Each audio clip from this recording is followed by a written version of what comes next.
Après la mort de mon père, je ne lui ai pas dit qu'il m'avait laissé 20 millions de dollars dans son testament. Ce qui s'est passé ensuite m'a montré à quel point la cupidité peut déformer quelqu'un qu'il appelait autrefois famille. Quelques jours après l'enterrement, Linda a insisté pour que nous déjeunions ensemble à la maison. Elle a dit que c'était important de discuter de l'avenir, même si je savais ce que cela signifiait vraiment. La table était dressée avec soin, comme elle l'aimait, mais l'air entre nous était tendu. Je me suis assise en silence, portant encore le poids de la perte de mon père, tandis qu'elle n'a pas perdu de temps pour commencer son discours. « Tu dois comprendre quelque chose, Claire, » a-t-elle dit, sa fourchette tintant contre son assiette. « Cette maison, cette vie, ton père l'a construite avec moi. Elle ne t'appartient pas. » Je baissai les yeux sur ma nourriture, la poussant du bout de ma fourchette sans manger. Je sentais son regard sur moi, perçant et exigeant. « Tu es adulte, » a-t-elle lancé d'un ton sec, sa voix montant en crescendo. « Tu n'as besoin de rien de cette famille. C'est moi qui ai rendu ton père heureux toutes ces années. C'est moi qui mérite ce qu'il a laissé derrière lui. » Ces mots me frappaient comme des pierres, mais je restais silencieuse. Elle prit mon silence pour de la faiblesse et se pencha en avant, son ton devenant amer. « Ne pense pas une seconde que tu auras une aumône. Tout ce qui reste, c'est à moi. Tu devrais être reconnaissante si je te laisse rester ici quelques semaines de plus. Honnêtement, tu n'es plus qu'un fardeau maintenant. » Sa voix traversa la pièce, aiguë et laide. Le bruit des couverts s'arrêta. Même l'air semblait figé. Je serrai le bord de ma chaise, la colère montant dans ma poitrine, mais je ne laissai rien paraître. Je la fixai simplement, la laissant creuser sa propre tombe plus profondément. À l'intérieur, cependant, je bouillonnais. J'avais envie de rire de la confiance dans sa voix, de la façon dont elle pensait tenir toutes les cartes. Elle n'avait aucune idée que chaque mot sortant de sa bouche ne faisait que prouver que mon père avait eu raison de la déshériter. Elle pensait me remettre à ma place, mais la vérité reposait calmement au fond de mon esprit. Tout ce qu'elle revendiquait, tout ce dont elle criait, m'appartenait déjà. Je levai mon verre, bus une gorgée d'eau lentement, et le reposai avec soin, sans rompre le contact visuel. « As-tu fini ?» demandai-je doucement, son visage tordu par la colère. « Ne t'avise pas de me répondre sur ce ton. Tu n'as rien, Claire. Rien. Et bientôt, tu t'en rendras compte par toi-même. » Je n'ai pas argumenté. Je n'ai pas haussé la voix. Je l'ai simplement laissé suspendre ses mots dans l'air, sachant que le jour viendrait où elle découvrirait à quel point elle se trompait. Le matin où je me rendis au bureau de l'avocat de mon père. Mon estomac était noué. Le bâtiment était silencieux, le genre d'endroit où même les pas résonnaient trop fort. Je m'assis en face de l'avocat, un homme aux cheveux gris qui connaissait mon père depuis des années. Il parla doucement, mais ses mots portaient le poids de tout ce que mon père avait préparé avant de mourir. Il ouvrit le dossier et commença à lire le testament. À chaque ligne, ma poitrine se serrait davantage. Mon père m'avait tout laissé, l'argent, la propriété, les actifs commerciaux. Chaque partie de ce qu'il avait construit était inscrite à mon nom, 20 millions de dollars. Je savais qu'il voulait que je sois en sécurité, mais l'entendre à voix haute fit trembler mes mains. Puis vint la partie qui me glaça. Linda n'était mentionnée nulle part. Pas une maison, pas un seul compte, pas même un cadeau symbolique.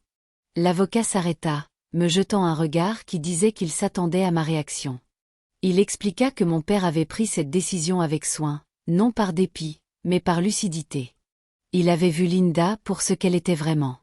Il l'avait vue essayer de manipuler, de faire pression, de profiter, et il s'était assuré qu'elle ne pourrait pas toucher à ce qu'il avait construit. Je restai assise en silence, essayant d'absorber tout cela.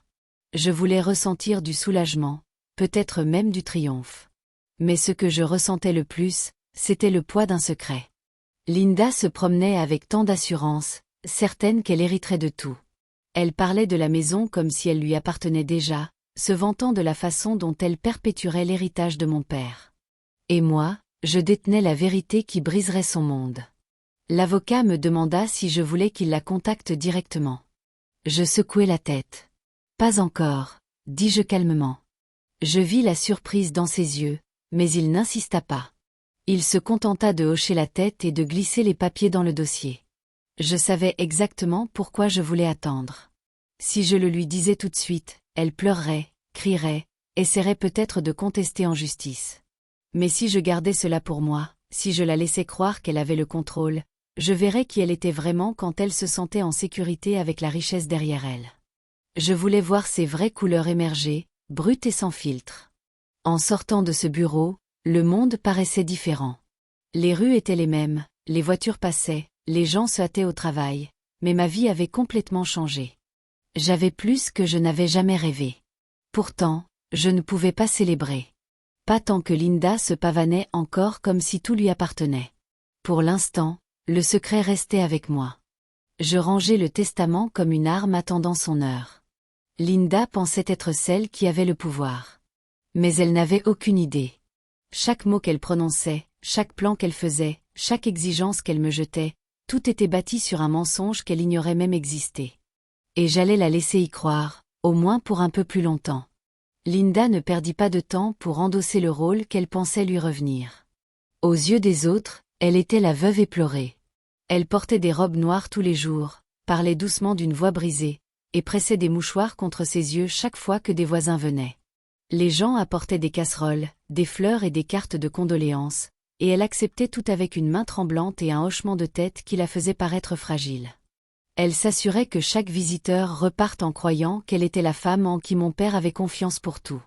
Mais dès que la porte se fermait et que nous étions seuls, son masque tombait. Plus de voix douce ni de larmes. Alors, elle me donnait des ordres, me disait de nettoyer, et me rappelait que j'étais une invitée dans la maison. Elle arpentait les couloirs comme s'ils lui appartenaient déjà, touchant les meubles comme une couronne qu'elle avait méritée.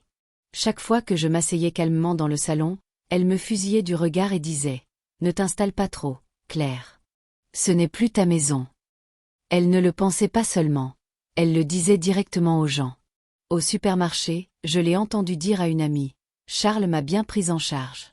La propriété est à moi maintenant. » Elle le disait avec fierté, le menton haut, comme si mon père l'avait personnellement couronnée reine de tout ce qu'il avait construit. Les gens hochaient la tête, offrant plus de sympathie, et elle s'en imprégnait comme de l'eau. À la maison, elle poussait plus fort. Un soir au dîner, elle me regarda de l'autre côté de la table et dit « Tu devras bientôt chercher un autre endroit. Cette maison est trop grande pour nous deux, et tu n'y as plus ta place sans ton père. » Elle le dit d'un ton si factuel, comme si elle me faisait une faveur. Elle ajouta même « C'est pour ton bien, Claire. Tu es jeune. Tu peux te débrouiller seule. Cette vie n'était pas faite pour toi. » J'avais envie de rire de sa confiance, mais je gardais un visage impassible. Je connaissais la vérité et elle non. Alors, je hochai la tête, feignant de comprendre, la laissant penser qu'elle gagnait. Plus elle parlait, plus je voyais l'arrogance déborder d'elle. Elle se vantait de la façon dont elle redécorerait, dont elle pourrait vendre la maison et déménager dans un endroit plus ensoleillé, dont elle aurait enfin la vie qu'elle méritait. J'écoutais attentivement, disant peu, stockant chaque mot dans mon esprit. Sa confiance la rendait imprudente. Elle croyait avoir tout entre ses mains, et cette croyance la rendait plus cruelle chaque jour. Elle me poussait plus à l'écart, me dédaignait quand des gens étaient là, et resserrait son emprise sur l'histoire qu'elle racontait au monde. Ce qu'elle ne réalisait pas, c'est que chaque mensonge qu'elle disait, chaque fois qu'elle revendiquait quelque chose qui n'était pas à elle, elle construisait la scène de sa propre chute. Je n'avais qu'à rester silencieuse, la laisser jouer son rôle, et attendre le bon moment pour tirer le rideau. Les mots de Linda devenaient plus acérés chaque jour. Elle ne cherchait plus à cacher son amertume quand nous étions seuls. Un soir, alors que nous étions assises à la table de la cuisine, elle se pencha en avant et dit « Tu sais, Claire, j'ai beaucoup fait pour toi après que ton père m'ait épousée. C'est moi qui ai tenu la maison. C'est moi qui ai veillé à ce que tu aies des repas et des vêtements. Sans moi, tu n'aurais pas eu la moitié du confort dans lequel tu as grandi. Tu me dois plus que tu ne le réalises. » Son ton n'était pas doux. Il était lourd, destiné à me faire sentir coupable. Elle faisait comme si toute ma vie avait été portée sur ses épaules, alors qu'en vérité, elle m'avait toujours traitée comme une ombre dans la maison. Je hochai lentement la tête, la laissant croire que ses mots pénétraient. Elle n'était pas satisfaite. Ton père voudrait que tu fasses ce qui est juste. Si tu reçois quoi que ce soit de lui, argent, propriété, quoi que ce soit, tu sais que ça revient à moi. C'est la seule façon juste. J'ai sacrifié des années de ma vie pour cette famille, et tu dois respecter ça. La façon dont elle le disait me serrait la poitrine de colère, mais je gardais un visage calme. Je penchais la tête comme si je réfléchissais, demandant même « Que veux-tu dire par juste ?» Elle sourit, prenant mon attitude pour de la faiblesse. Dans la semaine, elle sortit des papiers qu'elle avait préparés. Elle les fit glisser sur la table, ses doigts tapotant le bord. « Si tu hérites de quoi que ce soit, tout ce que tu as à faire, c'est signer ça. Ça rend les choses plus propres, plus faciles. Je m'occuperai des responsabilités, et tu n'auras pas à t'inquiéter. » Je jetai un œil sur la pile de papier, le langage juridique épais et confus. Mais je ne touchais pas un stylo. Au lieu de cela, je posais des questions, feignant de ne pas bien comprendre, la laissant expliquer plus qu'elle n'aurait dû. Pendant tout ce temps, j'avais mon téléphone à proximité, enregistrant tout ce qu'elle disait. Sa voix, ses exigences, son insistance pour que je transfère tout. Je capturais tout calmement sans qu'elle s'en aperçoive. Au fil des jours, comme je ne signais pas, sa patience s'effrita. Elle cessa de m'inviter au dîner avec les amis de la famille, disant aux gens que je ne me sentais pas bien ou que j'étais occupée. J'appris plus tard qu'elle chuchotait que j'étais paresseuse, une sangsue, quelqu'un qui voulait vivre du succès de mon père sans lever le petit doigt. Les mensonges se répandirent rapidement, et je sentais le changement dans la façon dont certaines personnes me regardaient. Ça faisait mal, mais je ne le montrais pas. Chaque mot cruel sortant de sa bouche, chaque tentative de me coincer, ne faisait que renforcer ma détermination. Elle pensait me pousser dans un coin, mais en réalité, elle me donnait plus de preuves de qui elle était vraiment. Je jouais le jeu, hochant la tête quand elle me réprimandait, feignant de considérer ses exigences, la laissant même croire qu'elle était proche de me briser. Pendant tout ce temps, je stockais ces mots comme des munitions, attendant le jour où j'en aurais besoin. J'ai découvert la trahison de Linda de la façon la plus inattendue. Un des voisins m'arrêta alors que je rentrais du magasin. Il me lança un regard étrange et dit « J'ai entendu que Linda mettait la maison en vente. Ça doit être dur pour toi. » Ces mots me figèrent sur place. Je n'avais rien entendu sur une vente, et pourtant Linda agissait déjà comme si la maison était à elle pour la vendre. Plus tard ce soir-là, je vérifiai en ligne et la voilà. Une annonce discrète avec des photos de la maison où j'avais grandi. Les mêmes pièces qui sentaient encore vaguement le parfum de mon père. La description disait qu'elle était vendue par la veuve de Charles Reynolds. Ma mâchoire se serra en fixant l'écran. Elle ne m'avait même pas dit. Elle allait simplement la vendre sous mes pieds, confiante que personne ne contesterait sa revendication. Ça ne s'arrêta pas là. Bientôt, j'entendis plus de murmures des voisins au supermarché. Dans des conversations en passant, les gens répétaient ce que Linda répandait. « Claire est juste cupide », leur disait-elle. « Elle traîne ici parce qu'elle veut mettre la main sur de l'argent qui ne lui appartient pas. Charles voulait que j'aie tout. » Elle se peignait en veuve souffrante et moi en belle-fille gâtée qui ne pouvait pas se débrouiller seule. Le pire n'était pas les mensonges. C'était la facilité avec laquelle les gens semblaient les croire. Je voyais les regards quand je marchais dans la rue. De la pitié mêlée à du jugement, comme si j'étais l'égoïste. Linda s'en imprégnait, se tenant plus droite, souriant plus, agissant comme si le monde lui appartenait déjà. Puis vint le jour qui faillit me faire craquer. Je rentrai pour trouver un camion de déménagement garé devant la grille.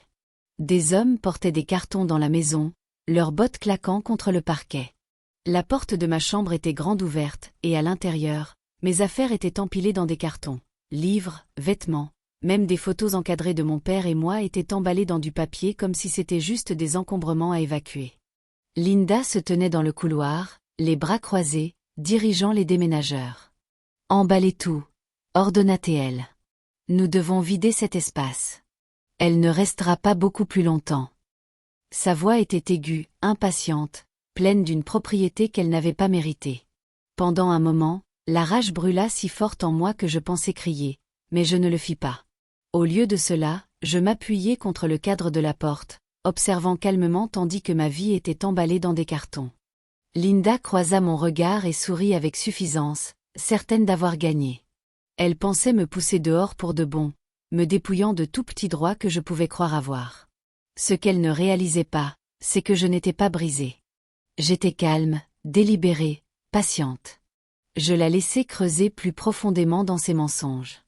Je la laissais me traiter comme une intruse dans ma propre maison. Parce que plus elle allait loin, plus dure serait sa chute quand la vérité éclaterait enfin.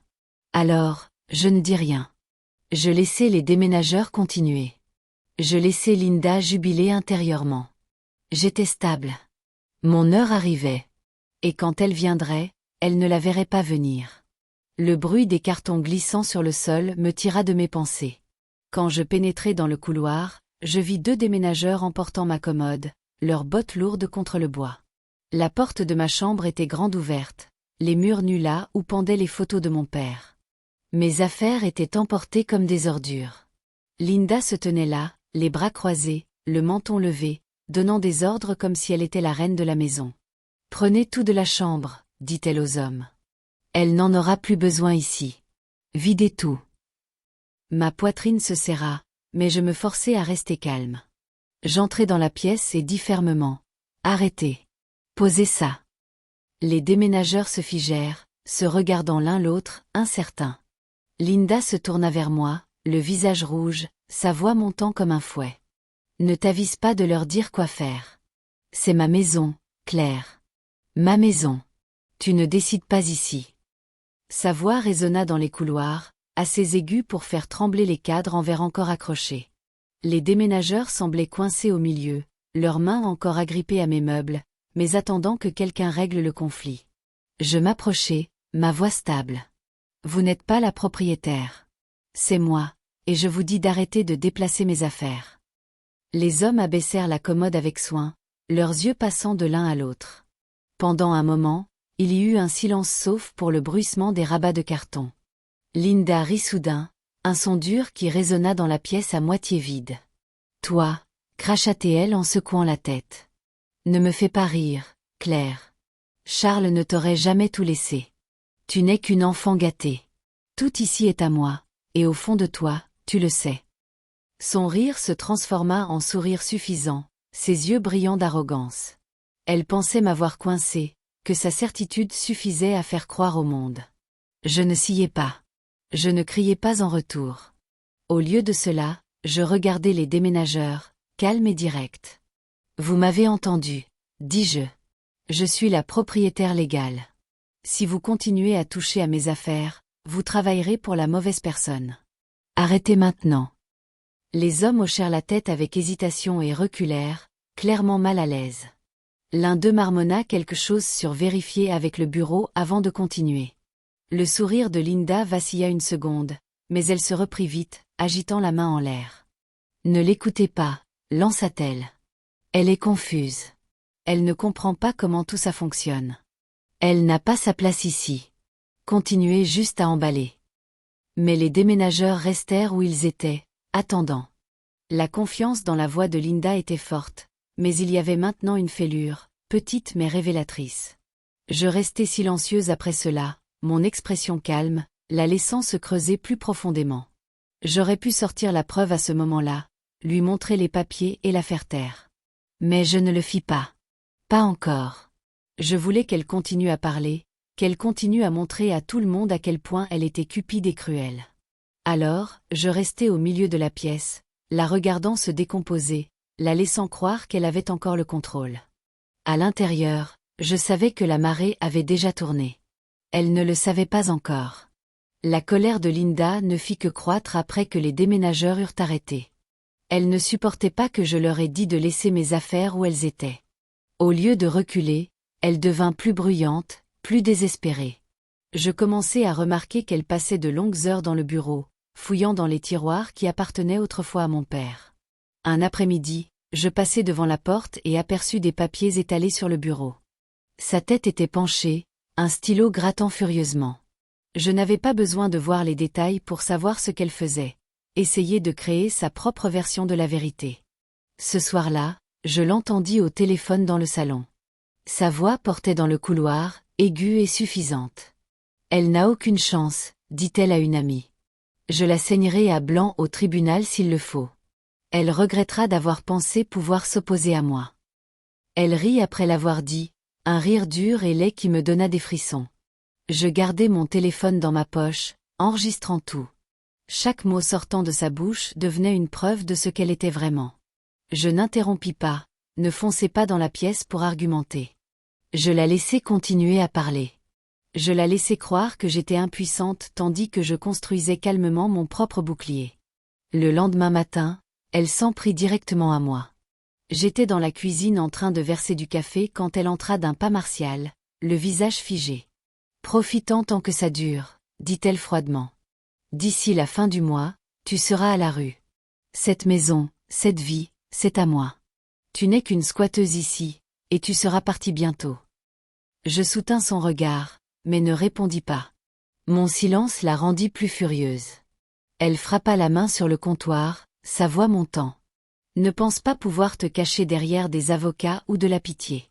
Tu n'es rien sans moi, et tu vas l'apprendre à la dure. » Je la laissai sortir en trombe, ses talons résonnant dans le couloir. Mes mains tremblaient légèrement autour de la tasse, mais pas de peur. Je savais ce que j'avais. Les enregistrements, les souvenirs de ses menaces, les mensonges qu'elle répandait si négligemment. Chaque mot cruel était une autre pièce de preuve, un autre clou dans le dossier que j'assemblais. Je passais des soirées au bureau de l'avocat de mon père, glissant calmement mon téléphone sur le bureau pour qu'il écoute. Il secouait la tête tandis que la voix de Linda remplissait la pièce, pleine d'arrogance et de menaces. Ensemble, nous commencions à tout empiler proprement, construisant quelque chose qu'elle ne pourrait pas déchirer, peu importe combien elle crierait. Tandis que Linda se pavanait dans la maison, se vantant de sa victoire et complotant son faux avenir, je restais patiente. Je ne criais pas ni ne ripostais. Je me contentais d'écouter, d'enregistrer et de préparer. Elle pensait resserrer la corde autour de moi, mais en réalité, elle l'enroulait autour de son propre cou. Chaque jour qui passait, elle me donnait plus de munitions, et bientôt elle découvrirait que chaque mot prononcé avec fierté était précisément ce qui la détruirait. Le jour de la réunion de famille arriva, et je m'assurai que tout était prêt. Les parents de mon père étaient invités, l'avocat était présent, et la propriété elle-même était la scène. Je voulais des témoins. Je voulais que les gens voient la vérité de leurs propres yeux. Quand Linda arriva, elle entra comme si l'endroit lui appartenait. Ses talons claquaient contre le sol, le menton levé, son sourire large. Elle serrait un dossier sous son bras, et je savais ce qu'il contenait, ces faux papiers sur lesquels elle avait travaillé pendant des semaines. Elle me jeta un regard comme si j'étais une enfant sur le point d'être réprimandée devant les adultes. La pièce se remplit de bavardages discrets jusqu'à ce qu'elle lève la main et prenne la parole. « Merci à tous d'être venus », commença-t-elle, sa voix dégoulinant de tristesse. « Ça n'a pas été facile pour moi, mais je sais que Charles voudrait que nous gérions cela avec grâce. Il m'a fait confiance pour porter son héritage, et j'ai l'intention de le faire. » Elle ouvrit son dossier, glissant des papiers sur la table pour que les gens les voient. Ce sont les documents que Charles voulait. Ses souhaits étaient clairs. Tout était destiné à rester avec moi pour que je protège ce qu'il a construit. J'ai déjà commencé à faire des plans pour maintenir la propriété en ordre. Ses mots étaient polis, son ton parfait, mais je remarquai la façon dont ses mains tremblaient légèrement en poussant les papiers. Elle mentait, et une partie d'elle savait que les murs se refermaient. Je restai immobile, la laissant continuer. Elle se peignit en veuve éplorée chargée de responsabilités. Elle me qualifia de jeune et naïve, quelqu'un qui ne comprenait pas ce qu'il fallait pour gérer une telle richesse. Elle parla comme si elle me protégeait de moi-même, enveloppant sa cupidité dans une fausse gentillesse. Les parents hochèrent la tête avec malaise, incertains de ce qu'il fallait croire. C'est alors que l'avocat s'éclaircit la gorge et se pencha en avant. Sa voix calme coupa la performance de Linda. « Ce ne sera pas nécessaire, Linda. J'ai le testament officiel, signé et scellé par Charles Reynolds lui-même. » La pièce devint silencieuse. L'avocat ouvrit sa mallette et posa les vrais documents, ceux avec toutes les marques et signatures appropriées. Sa voix était stable tandis qu'il lisait les lignes. La propriété, l'argent, les holdings commerciaux, tout laissé à moi. Pas une seule chose pour Linda. Je regardai la couleur quitter son visage. Ses lèvres s'entr'ouvrirent comme si elle voulait protester, mais aucun son n'en sortit. La confiance qu'elle avait apportée dans la pièce s'effondra en secondes, la laissant pâle et tremblante. Des halètements se répandirent parmi les parents tandis qu'ils se penchaient sur les papiers, les yeux écarquillés alors que la vérité s'imposait. Tous ses discours, toute son arrogance, tous ses mensonges s'effondrèrent sous le poids d'un seul document. Je restai silencieuse un long moment, la laissant assise dans ce silence, laissant la piqûre de la réalité brûler sa fierté. La pièce n'était plus à elle pour commander. Elle avait été exposée, mais je n'en avais pas fini avec elle. La pièce était déjà tendue après que l'avocat eut lu le vrai testament, mais je savais que le moment n'était pas complet. Linda était assise raide sur sa chaise, ses faux papiers serrés inutilement dans ses mains, ses yeux dartant comme si elle pouvait encore trouver une issue. C'est alors que je sortis mon téléphone de ma poche et le posai sur la table. « Je pense que tout le monde devrait entendre ça, » dis-je calmement, en appuyant sur play. La voix de Linda elle-même remplit la pièce, forte et claire. Elle n'a aucune chance. Je la saignerai à blanc au tribunal. D'ici la fin du mois, elle sera à la rue. Des murmures se répandirent dans la pièce, les parents se tortillant mal à l'aise sur leur siège. Le visage de Linda pâlit. Je laissai l'enregistrement continuer. Son rire suivit, froid et suffisant. Puis ces mots moqueurs sur mon père. Charles était trop aveugle pour voir quoi que ce soit. Tout aurait dû être à moi. Un halètement traversa le groupe. Ma tante porta la main à sa bouche. L'ancien partenaire d'affaires de mon père secoua la tête avec dégoût. Les mensonges que Linda avait filés pendant des semaines s'effondrèrent en secondes tandis que sa propre voix la trahissait. Linda se leva d'un bond de sa chaise, frappant la main sur la table. Ce n'est pas réel. Elle l'a édité. Elle déforme tout ce que j'ai dit. Sa voix était aiguë et frénétique, rien à voir avec l'acte calme qu'elle avait essayé de jouer moment plus tôt, mais personne n'était convaincu. Les gens qui avaient autrefois hoché la tête poliment à ses paroles ne la regardaient plus dans les yeux. Un des déménageurs, invité comme témoin, croisa les bras et dit « Je l'ai entendu dire que la maison était à elle. » Ça ne me surprend pas du tout. La colère de Linda bouillonna. Elle pointa un doigt tremblant vers moi. « Tu m'as fait ça. Tu penses avoir gagné, mais tu le regretteras. Tu regretteras tout. » Ses mots craquèrent tandis qu'elle criait, sa voix se brisant sous le poids de son désespoir. Je n'osais pas la voir. Je me contentais de hocher la tête vers l'avocat à côté de moi. Il sortit un papier plié de sa mallette et le fit glisser sur la table vers elle. Linda Reynolds, ceci est un avis d'expulsion formel. Vous n'avez plus le droit de vivre sur cette propriété. Vous avez 30 jours pour partir. La pièce était silencieuse sauf pour la respiration de Linda, saccadée et inégale. Elle fixa le papier comme s'il pouvait prendre feu dans ses mains. Sa bouche s'ouvrit, mais aucun mot n'en sortit. Le masque qu'elle avait porté si longtemps avait disparu, et il ne restait qu'une femme amère et exposée sans nulle part où fuir. Pour la première fois depuis la mort de mon père, je sentis l'équilibre basculer. Les mensonges étaient finis. La menace dénudée. Linda n'avait plus de pouvoir. Tout ce qu'elle pensait contrôler lui avait glissé des doigts, et tout le monde dans cette pièce l'avait vu se produire. La chute de Linda ne prit pas longtemps après cette réunion. Avec l'avis d'expulsion en place, elle n'avait d'autre choix que de faire ses valises. Les déménageurs qui avaient autrefois emballé mes affaires emportaient maintenant les siennes hors de la maison. Je me tenais dans l'encadrement de la porte tandis qu'elle essayait d'argumenter avec eux, mais ces mots n'avaient plus de poids. Elle avait perdu chaque once d'autorité. L'avocat s'assura que toutes les étapes légales étaient étanches. Elle ne pouvait pas contester le testament, ne pouvait pas me traîner dans des batailles judiciaires interminables, ne pouvait pas déformer le nom de mon père pour gagner de la sympathie. Chaque porte qu'elle aurait pu utiliser pour revenir au pouvoir lui était fermée. Je la regardais descendre les marches de l'entrée avec ses derniers sacs. Son visage tordu par la colère et l'humiliation. Pour la première fois, elle paraissait petite. La nouvelle de ce qui s'était passé se répandit rapidement. Les mêmes voisins qui avaient autrefois chuchoté ces mensonges secouaient maintenant la tête devant la vérité. Les gens qui avaient cru à ces histoires l'évitaient dans la rue. Son masque de veuve dévouée avait disparu, remplacé par la réputation d'une manipulatrice cupide qui avait essayé de tromper sa propre belle-fille pour tout lui prendre. Elle avait cherché le respect, mais tout ce qui lui restait était la honte. À l'intérieur de la maison, l'air paraissait plus léger. Les pièces qui résonnaient autrefois de ses ordres et accusations étaient à nouveau calmes. J'arpentais les couloirs, non comme quelqu'un attendant d'être poussé dehors, mais comme la propriétaire légitime. Je finis dans le bureau de mon père, l'endroit où il passait tant de temps. Le bureau était encore net, son stylo reposant exactement où il l'avait laissé. Je m'assis dans son fauteuil et regardai autour de moi, non avec des larmes ou des mots vides, mais avec un calme stable. Ce n'était pas à propos de l'argent. Ce n'était même pas à propos de la maison. C'était à propos de la voir s'effondrer sous le poids de sa propre cupidité, à propos de savoir qu'elle ne pourrait plus jamais prétendre être quelqu'un qu'elle n'était pas. Elle avait pris du plaisir à essayer de me contrôler, à répandre des mensonges, à me menacer avec rien d'autre que son arrogance. Maintenant, elle n'avait plus rien de tout cela. Je m'adossai, respirant le silence. Le combat était terminé, et je n'avais pas eu besoin de crier ou de m'abaisser à son niveau. Je l'avais laissée s'exposer étape par étape jusqu'à ce que tout le monde voie qui elle était vraiment.